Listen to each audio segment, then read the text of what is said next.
नमस्कार. मी अतुल दिबा पाटील, दिवंगत लोकनेते दिबा पाटील साहेब यांचा मुलगा.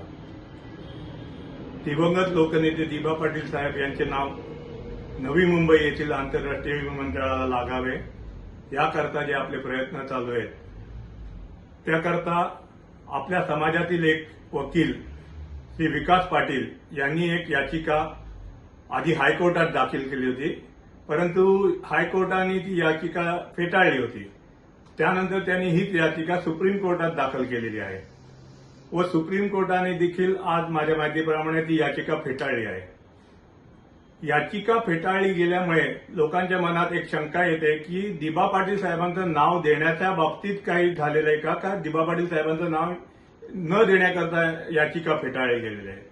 खरं सांगायचं म्हटलं तर याचिकेचा आणि दिबा पाटील साहेबांच्या नवी मुंबई आंतरराष्ट्रीय विमानतळाला नामकरणाचा त्याचा काही एक संबंध नाही आहे.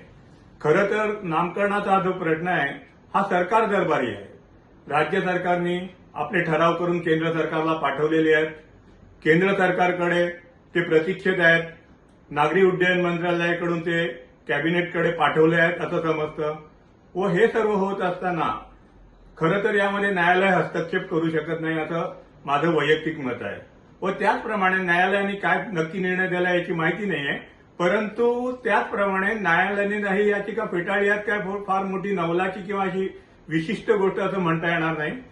आमचा जो नामकरणासाठी जो प्रयत्न आहेत ते संपूर्ण पद्धतीने चालू आहेत. शासकीय पद्धतीने, लोकांच्या आंदोलनाच्या पद्धतीने व ह्या पद्धतीने. आणि मला स्वतःला अशी वैयक्तिक खात्री आहे की हे लवकरात लवकर नवी मुंबई विमानतळाला लागेल व नवी मुंबई विमानतळाचं नाव आपल्याला लवकरच बघायला मिळेल की लोकनेते दिबा पाटील नवी मुंबई आंतरराष्ट्रीय विमानतळ.